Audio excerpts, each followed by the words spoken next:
پیارے دوستو، ہمارے پیارے نبی حضرت محمد صلی اللہ علیہ وسلم نے فرمایا کہ اللہ پاک قیامت کے روز لوگوں کو جمع کرے گا اور حشر کے میدان کی تڑپا دینے والی تکالیف سے پریشان ہو کر لوگ آپس میں مشورہ کریں گے کہ ہمیں چاہیے کہ ہم اللہ کے دربار میں کسی کو اپنا سفارشی بنا کر بھیجیں، اور وہ اللہ سے عرض کریں کہ ہمیں اس جگہ کی تکالیف سے نجات عطا فرما۔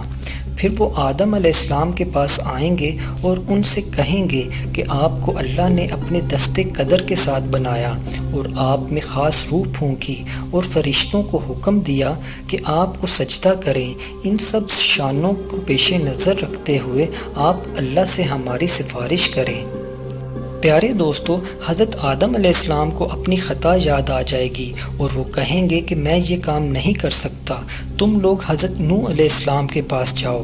پھر وہ سب حضرت نوح علیہ السلام کے پاس آئیں گے، پر وہ بھی اس بات کی حامی نہیں بھریں گے کیونکہ ان کو بھی اپنی خطا یاد آ جائے گی۔ ان کی خطا یہ تھی کہ انہوں نے اپنی قوم کے خلاف دعا کی تھی کہ اے اللہ، زمین پر کسی انسان کو زندہ نہ چھوڑ، جس کے نتیجے میں ایک ہولناک طوفان آیا جس نے تمام کافروں کو ختم کر دیا۔ حضرت نوح علیہ السلام کی عمر مبارک 950 سال تھی اور آپ علیہ السلام نے مسلسل 600 سال تک تبلیغ کی، مگر ان کی قوم کو کوئی اثر نہیں ہوا۔ الٹا آپ علیہ السلام کے ساتھ بہت ہی برا سلوک کیا اور تنگ آ کر آپ علیہ السلام نے ان کے لیے بد دعا کی۔ یہ ان کی خطا تو نہیں تھی، لیکن آپ کی یہ شان ہے جو اسے خطا سمجھا۔ قرآن اور تورات کے مطابق یہ قوم اس سرزمین میں آباد تھی جسے آج ہم عراق کے نام سے جانتے ہیں۔ بائبل میں اس کشتی کے ٹھہرنے کی جگہ ارارات بتائی گئی ہے، جو ارمینیا کے ایک پہاڑ کا نام بھی ہے۔ قدرت کا قانون یہ ہے کہ لوگوں کو ڈھیل دی جاتی ہے اور ایمان لانے کا پورا موقع دیا جاتا ہے، اور اگر وہ پھر بھی نہ سمجھیں اور کفر کے راستے پر چلتے رہیں اور اللہ کے بھیجے رسول کی قدر نہ کریں تو پھر ان کو نافرمانی کی عبرتناک اور سخت ترین سزا دی جاتی ہے اور ایسا عذاب بھیجا جاتا ہے جس سے رونگٹے کھڑے ہو جاتے ہیں۔ قرآن میں ہے کہ تمہیں جو مصیبت پہنچی ہے وہ تمہارے اپنے ہی ہاتھوں سے کمائی کا نتیجہ ہوتی ہے۔ چنانچہ جب حضرت نوح علیہ السلام نے بارگاہ الہی میں دعا کی کہ اے اللہ، میں نے اس قوم کو ہر طرح سے سمجھا لیا اور راہ راست پر لانے کے لیے کوئی کسر نہیں چھوڑی اور اپنا فریضہ ادا کر دیا، مگر ان لوگوں پر کوئی اثر نہیں ہوا، یہ لوگ پہلے کی طرح کفر پر ڈٹے ہوئے ہیں۔ پھر اللہ کی طرف سے حکم ہوا کہ اے نوح علیہ السلام، آپ پریشان نہ ہوں، آپ کی قوم میں سے مزید کوئی ایمان نہیں لائے گا سوائے ان کے جو اب تک ایمان لا چکے ہیں۔ پیارے دوستو، حضرت نوح علیہ السلام کی قوم کا جو حال قرآن میں بیان کیا گیا ہے، اس سے یہ بات ثابت ہوتی ہے کہ یہ قوم اللہ کو مانتی بھی تھی اور اللہ کی عبادت سے انکار بھی نہیں کرتی تھی، بس جس گمراہی میں یہ قوم مبتلا تھی وہ شرک کی گمراہی تھی، یعنی اس قوم نے اللہ کے ساتھ دوسری ہستیوں کو خدائی میں شریک کیا ہوا تھا۔ بس حضرت نوح علیہ السلام نے جب یہ دعا کی کہ اے اللہ، ان کافروں میں سے کسی کو بھی زمین پر زندہ مت چھوڑ، اگر تو نے ان کو چھوڑ دیا تو یہ لوگ تیرے بندوں کو گمراہ کر دیں گے اور ان کی نسل سے جو بھی پیدا ہوگا وہ بدکار ہوگا۔ اس سے پہلے کہ اللہ کا فیصلہ آ جاتا، حضرت نوح علیہ السلام کو ایک کشتی بنانے کا حکم دیا گیا جس میں مومنین کو بچایا جا سکے۔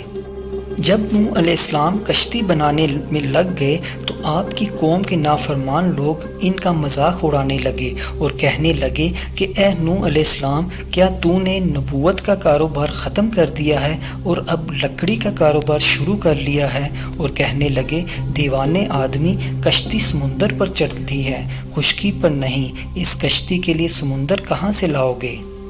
جب بھی وہ لوگ آپ علیہ السلام کے قریب سے گزرتے تو آپ کا مذاق اڑانے لگتے۔ آپ علیہ السلام ان کو کہتے، تم آج ہمارا مذاق اڑا رہے ہو، کوئی بات نہیں، کل کو ہم تمہارا مذاق اڑائیں گے۔ اللہ پاک کی حفاظت اور نگرانی میں وہ کشتی تیار ہو گئی۔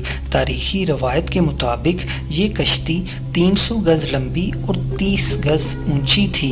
اس تاریخی اور بے مثال کشتی کی تیاری میں 40 سال کا وقت لگ گیا۔ پیارے دوستو، حضرت نوح علیہ السلام کی 2 بیویاں تھیں۔ ایک بیوی سے 3 بیٹیاں اور 3 بیٹے تھے، اور دوسری بیوی سے 2 بیٹے تھے جن کا نام بالوس اور کنعان تھا۔ قرآن پاک سے پتہ چلتا ہے کہ کنعان اور اس کی والدہ دونوں کافر تھے اور آخری دم تک کافر ہی رہے، ایمان نہیں لائے اور دوزخی بن گئے۔ اللہ پاک نے لوط اور نوح علیہ السلام کی کافر بیویوں کا ذکر فرمایا ہے کہ وہ دونوں ہمارے نیک بندوں کی بیویاں تھیں، مگر دونوں نے اپنے شوہروں کے ساتھ خیانت اور بے وفائی کی، ان پر ایمان نہیں لائیں، تو انہوں نے بھی ان دونوں کو کوئی فائدہ نہ دیا اور حکم دیا کہ تم دونوں آگ میں داخل ہو جاؤ۔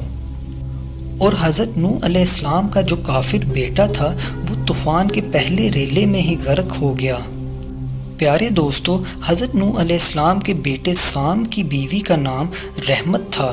وہ بڑی پاک باز اور ایماندار خاتون تھی۔ حضرت نوح علیہ السلام نے ان کو بتا دیا تھا کہ طوفان کی شروعات ایک پانی کا چشمہ پھوٹنے سے ہوگی، اور اس طوفان سے وہی بچے گا جو ہماری بنائی ہوئی کشتی میں سوار ہوگا۔ پیارے دوستو، اللہ نے حضرت نوح علیہ السلام کو حکم دیا کہ وہ ہر جاندار کا ایک جوڑا اور اپنے اہل خانہ کو لے کر اس کشتی میں سوار ہو جائیں۔ اللہ پاک نے جس عذاب کا وعدہ کیا تھا وہ آ گیا۔ آسمان سے بہت تیز بارش شروع ہو گئی اور زمین پر جگہ جگہ سے پانی کے چشمے پھوٹنے لگے۔ حضرت نوح علیہ السلام نے دیکھا کہ ان کا بیٹا کنعان پہاڑ پر چڑھ رہا ہے، تو آپ علیہ السلام نے آواز دی کہ اے میرے بیٹے، میرے ساتھ اس کشتی میں سوار ہو جاؤ اور کافروں کا ساتھ چھوڑ دو ورنہ غرق ہو جاؤ گے۔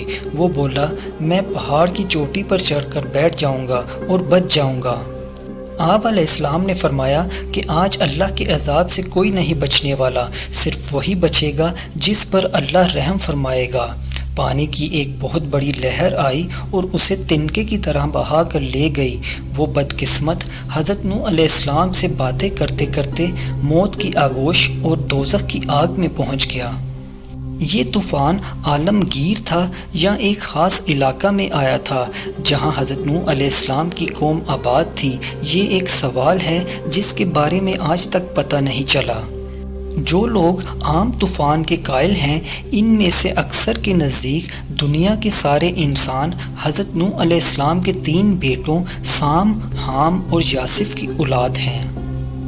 اسرائیلی روایات کے مطابق بھی عام لوگوں کا یہی خیال ہے کہ یہ طوفان پوری روح زمین پر آیا تھا، مگر قرآن پاک میں یہ بات کہیں بیان نہیں کی گئی۔ قرآن سے یہی پتہ چلتا ہے کہ بعد کی نسلیں انہی لوگوں کی اولاد ہیں جو طوفان نوح سے بچا لیے گئے تھے۔